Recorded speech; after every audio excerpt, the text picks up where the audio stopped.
carried. And then for reasons that, you know, God's grace, whatever, I then switched across about halfway through high school to St. George's, which, well, you know, the first thing you see as you drive in is a replica of Windsor Castle. So I think that says everything that needs to be said.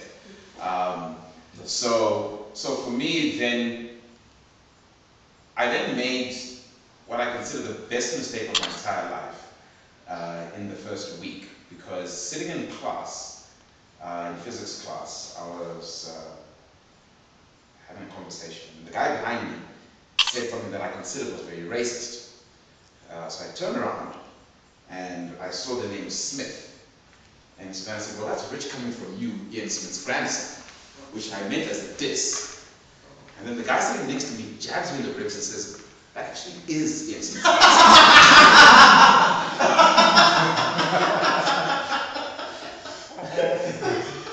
So what that did was that that was the best icebreaker in the world, and Michael and I very quickly became thick as thieves, which had an unintended but useful consequence, because we created a space where we interrogated with each other what black people think about white people and white people think about black people. And I mean, we would have these conversations that got very animated. People would think that, you know, there's about to be a fight. But we would just interrogate, what are these issues? Where do they come from? And so forth. And so what we came to as schoolboys was Zimbabwe's problems are in Zimbabwe's social fabric. It's very easy and very convenient to make it about a couple of political personalities. That's the easy and expected way out. But what we came to was Zimbabwe's problems are its social fabric, that we, in the history of Zimbabwe, no one has come to grips with trying to craft a social fabric that can build a country. So if you go to America, right or wrong, there's this notion of the American dream, that the society all is bound by. People do it in different ways. It can be on Wall Street, it can be drugs, whatever. But either way, it's the American dream. You go to China, this whole notion of oldest, greatest civilization, Genghis Khan, great wisdom, and so forth, has seen them through many periods of difficulty, conquest, and so forth, that no, our place is an eminent place in the world, and come what may, we're going to get back there, we're going to fight, and there's a social force that drives towards that. Zimbabwe has no such dialogue, has no dialogue. There's just no dialogue at all as to what binds Zimbabweans. So what you find is it's bad enough between races, and many of the white guys still maintain a settler larger mentality.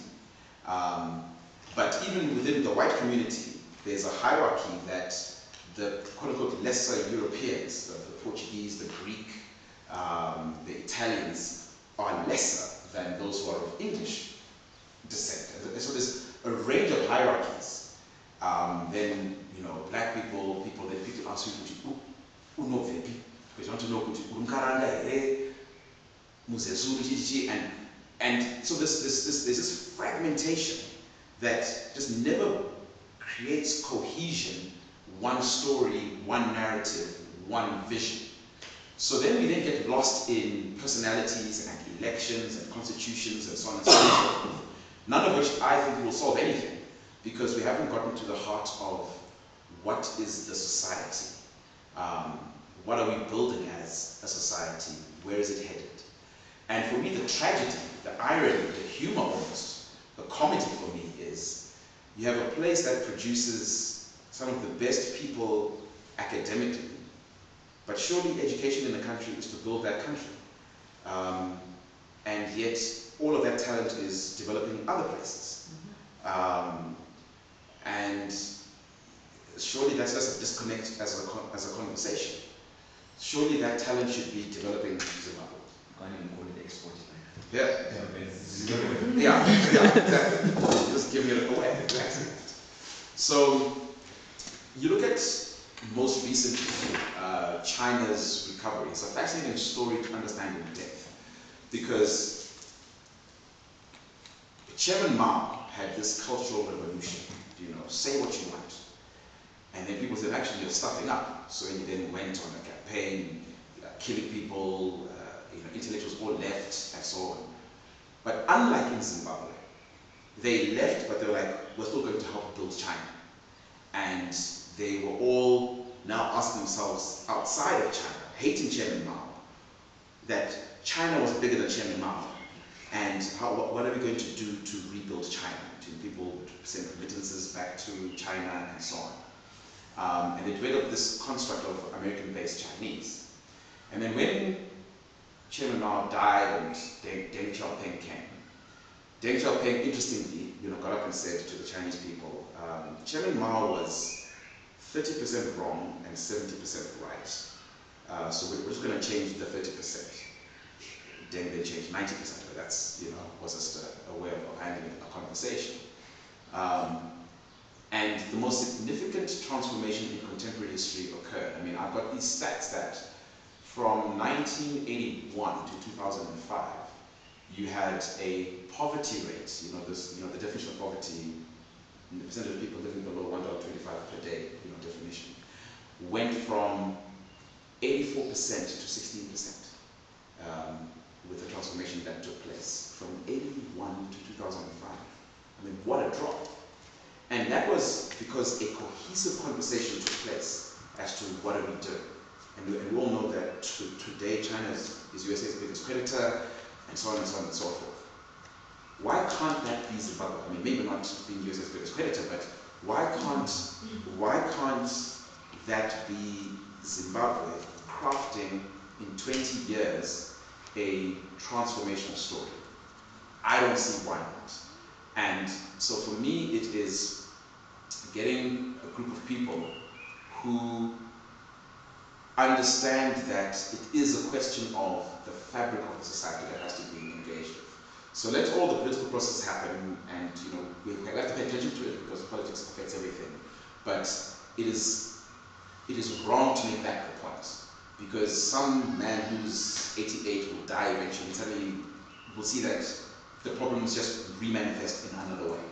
Because we all thought in 1980, when Michael's grandfather went, all problems are solved, but you see that the fabric didn't really change. It just took on a different form.